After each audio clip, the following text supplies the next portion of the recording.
ಚಿಕ್ಕಬಳ್ಳಾಪುರದ ವೇದ ಪಾಠಶಾಲೆಯಲ್ಲಿ ಇಂದು ಜ್ಞಾನಮುದ್ರಾ ವಿಪ್ರ ಮಹಿಳಾ ಮಂಡಳಿಯಿಂದ ಮಹಿಳಾ ದಿನಾಚರಣೆ ಅದ್ದೂರಿಯಾಗಿ ನಡೆಯಿತು.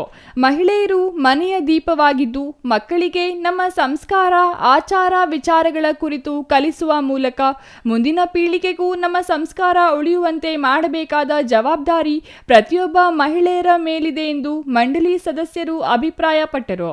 ಜ್ಞಾನಮುದ್ರಾ ವಿಪ್ರ ಮಹಿಳಾ ಮಂಡಳಿ 2ನೇ ವಾರ್ಷಿಕೋತ್ಸವ ಮತ್ತು ಮಹಿಳಾ ದಿನಾಚರಣೆಯ ವಸಂತ ಸಂಭ್ರಮ ಕಾರ್ಯಕ್ರಮವನ್ನು ವೇದ ಪಾಠಶಾಲೆಯಲ್ಲಿ ಹಮ್ಮಿಕೊಳ್ಳಲಾಗಿತ್ತು. ಕಾರ್ಯಕ್ರಮಕ್ಕೆ ಅರವಳಿಕೆ ತಜ್ಞರಾದ ರಾಜಲಕ್ಷ್ಮಿಯವರು ಆಗಮಿಸಿ ಮಹಿಳೆಯರ ಬಗ್ಗೆ ಮಾತನಾಡಿದರು. ಅಲ್ಲದೆ ಮಹಿಳೆಯರ ಆರೋಗ್ಯದ ಕಾಳಜಿ ವಿಷಯಕ್ಕೆ ಸಂಬಂಧಿಸಿ ಸಲಹೆ ನೀಡುವ ಜೊತೆಗೆ ಆರೋಗ್ಯ ಶಿಬಿರ ಆಯೋಜಿಸಿರುವ ಭರವಸೆ ನೀಡಿದರು. ಅನುಪಮಾ ಸುನಿಲ್ ಭಾಗವಹಿಸಿದ್ದ ಮಹಿಳೆಯರಿಗೆ ನೆನಪಿನ ಕಾಣಿಕೆ ನೀಡಿದರು.